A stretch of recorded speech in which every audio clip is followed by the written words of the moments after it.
السلام علیکم ورحمۃ اللہ وبرکاتہ۔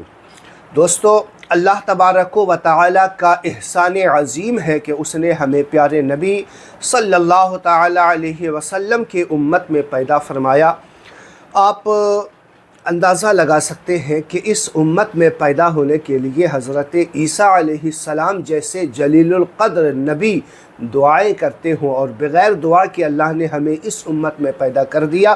یہ اللہ کا سب سے بڑا احسان عظیم ہے انسان پر، اور انسان جتنا زیادہ شکریہ ادا کر سکے اس بات پر تو بھی وہ ادا نہیں کر سکتا۔ یہ احسان ہے ہمارا۔ دوستو، آپ کو آج کے اس ویڈیو میں بتاؤں گا کہ 3 ایسے گھر ہیں جس گھر والوں سے اللہ اور اس کے فرشتے سخت ناراض ہوا کرتے ہیں۔ جہاں ایک طرف اللہ تعالیٰ نے اتنا بڑا احسان عظیم ہم پر فرمایا ہو کہ ہمیں نبی پاک صلی اللہ علیہ وسلم کی امت میں پیدا فرمایا، اور ہم امت ایسے ہیں کہ نبی کے فرمان کے خلاف چلتے ہیں، تو وہ تین گھر والے کون سے ہیں جس پر اللہ سخت ناراض ہوا کرتا ہے؟ نمبر 1، جس گھروں میں عورت کی آواز مرد کی آواز سے اونچی ہونے لگے، اس گھر والوں سے اللہ سخت ناراض ہوتا ہے۔ عورت کی آواز بھی پردہ ہے، وہ گھر سے باہر نہیں ہونی چاہیے۔ جہاں یہ ایک فرمان ہے، وہیں دوسرا فرمان یہ بھی ہے کہ عورت کی آواز مرد کی آواز سے پست ہونی چاہیے، نیچی ہونی چاہیے، ادب و احترام کا لحاظ باقی رہنا چاہیے۔ اگر کوئی ایسا کرتا ہے، اگر کوئی اپنی آواز کو اپنے مرد کی آواز سے اونچی بلند کرتی ہے، تو اللہ تعالیٰ ایسا نہیں بلکہ اس گھر والوں پر ہی سخت ناراض ہوا کرتا ہے۔ تو آپ ممکن ہے تو اس چیز کو اپنے گھروں سے نکال پھینکیں۔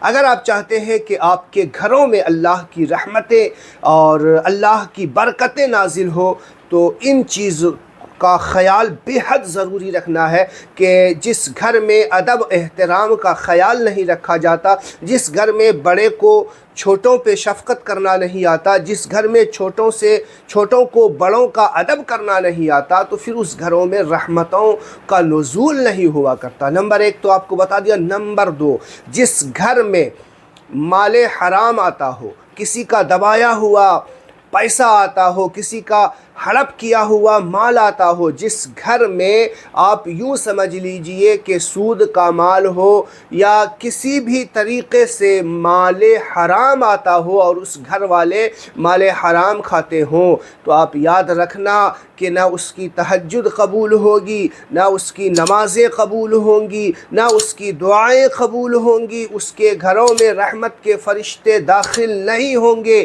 اس کا چہرہ مسخ کر دیا جاتا ہے، یعنی چہرے سے جو نورانیت ہوا کرتی ہے وہ چھین لیا جاتا ہے، بلکہ اس گھر پہ لوگوں کو بھی نظر سخت ہوا کرتی ہے، اور اللہ کی نظر سخت ہوا کرتی ہے، اللہ کے فرشتوں کی نظر سخت ہوا کرتی ہے۔ اللہ کے فرشتے ایسے گھروں میں لعنت بھیجا کرتے ہیں۔ نمبر 3، جس گھر میں مہمان آئے اور مہمان کے آنے پر اہل گھر اہل خانہ اپنا منہ بناتے ہوں اور وہ اپنی شکل کو بگاڑ لیتے ہوں، جو گراں گزرتا ہو اس کے مہمان اس کے یہاں آنے پر وہ اپنی شکل بگاڑ لیتے ہیں، اس کی خدمت صحیح طریقے سے نہیں کر پاتے، ایسے گھروں پر اللہ تعالیٰ سخت ناراض ہوتا ہے، اللہ کے فرشتے بھی ناراض ہوتے ہیں۔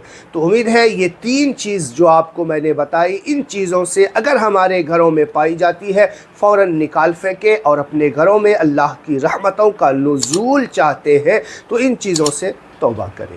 چینل پہ نئے ہیں تو میرے چینل کو سبسکرائب کریں، ویڈیو شیئر کریں۔ السلام علیکم ورحمۃ اللہ وبرکاتہ۔